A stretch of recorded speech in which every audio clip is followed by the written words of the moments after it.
Assalamualaikum warahmatullahi wabarakatuh. Kita ketemu lagi di cerita inspiratif sekarang.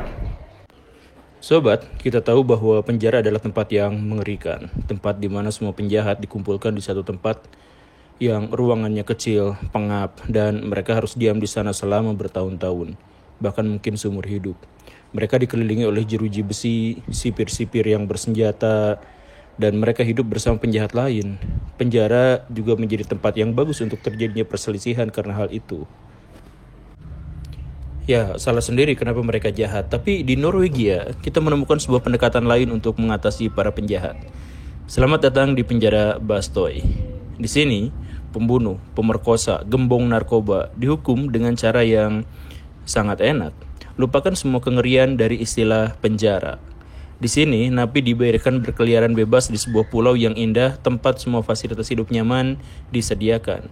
Jumlah napi di sini dibatasi hanya sampai 115 orang, dan ada satu rumah untuk setiap 6 napi.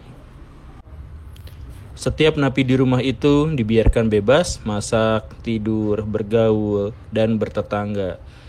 Ada sekitar 70 petugas penjara di sini dan semuanya tidak bersenjata dan nampak lebih seperti tetangga buat mereka.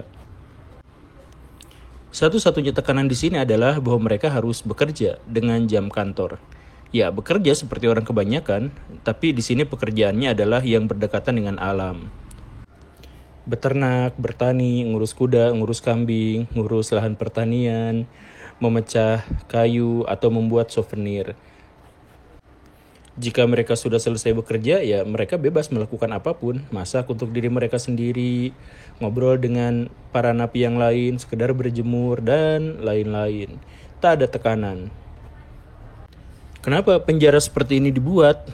Kenapa? Apa tujuan mereka melakukan itu? Apakah napi-napi di sini menyuap? Ya, tidak sama sekali. Tetapi falsafahnya berbeda. Penjara ini dibuat bukan untuk menghukum manusia, tetapi untuk mengubah mereka menjadi lebih baik.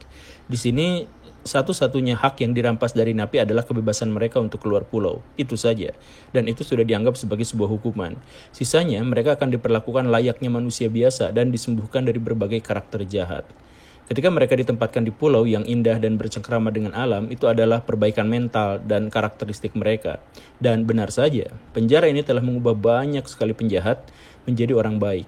Terbukti hanya 16% dari semua lulusan penjara Bastoy yang kembali melakukan kejahatan. Ini sangat berbeda dengan rata-rata lulusan penjara di Eropa yang mencapai 70% orang jahat akan tetap melakukan kejahatan setelah dia lulus dari penjara. Kalau misalkan dibandingkan dengan di Indonesia, wow. Seorang lulusan penjara Bastoy mengatakan bahwa saya di sini diperlakukan tidak seperti penjahat. Ini mensugesti saya bahwa saya memang bukan orang jahat, saya orang baik, dan di luar sana saya akan buktikan bahwa saya memang orang yang baik. Gitu sobat.